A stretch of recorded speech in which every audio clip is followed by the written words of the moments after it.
Welcome back, children. A very good morning to everyone.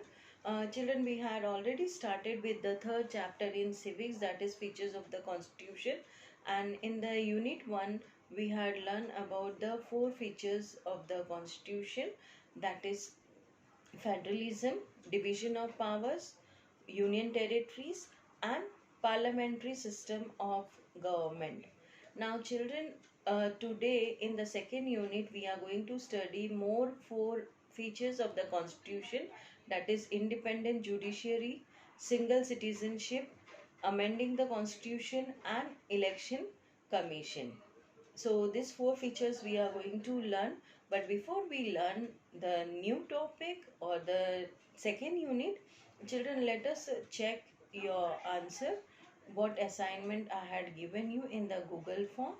A Google form where I had given you the MCQ question. Children, kindly check the answer. First one, the residuary powers are given to the dash government, and the answer is union government. Question number second was there are dash states in India, and the correct answer is 29 states. Question number 3, there are dash union territories in India. There are 7 union territories in India, and you must have learned about the 7 union territories, that is New Delhi, Daman and Diu, Puducherry, Chandigarh, Dadra and Nagar Haveli, Andaman and Nicobar Island, and Lakshadweep. These are the 7 union territories, children, and you have to remember this. Question number 4 was the Union Council of Ministers is answerable to the dash, and the answer is Lok Sabha. Question number 5, the Indian Constitution provides for dash citizenship, and the answer is single citizenship. Question number 6 was who has the highest decision making power on the parliamentary system, and the answer is Union Parliament. So children, this was all about your Google form assignment.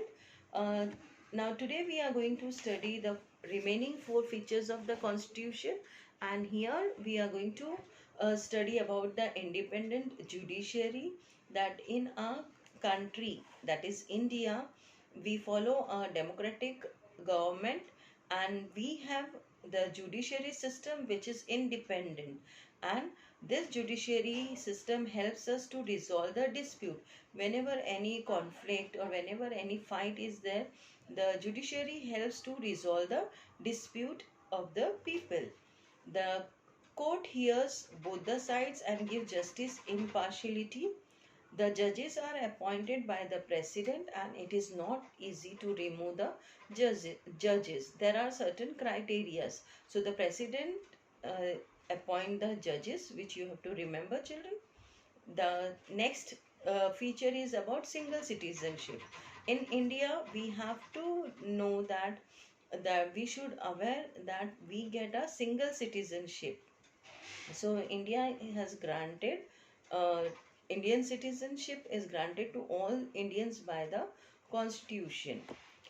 And next is about the amending the constitution, that is changing the constitution. Now it is not easy, children, to change every now and then. Whatever the rules and the regulations are laid down by the constitution, we have to follow. But there are certain times, there are emergency, or when there is terrorist attack, or whenever any certain changes are there, or the amendment has to be made by the constitution, the government tries to do that.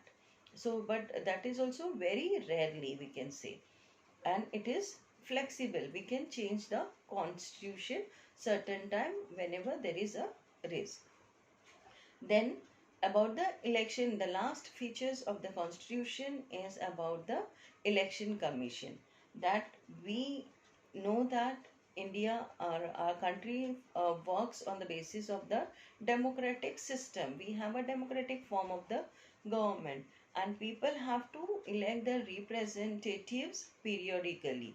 That is, after every 5 years we have election, and in order to carry out this election activity, there are the people or a group of people who are appointed for this reason, for the election purpose. So there is one separate commission, there is separate organization, we can say, appointed by the government, and this people looks after regarding the election commission, regarding the election activity.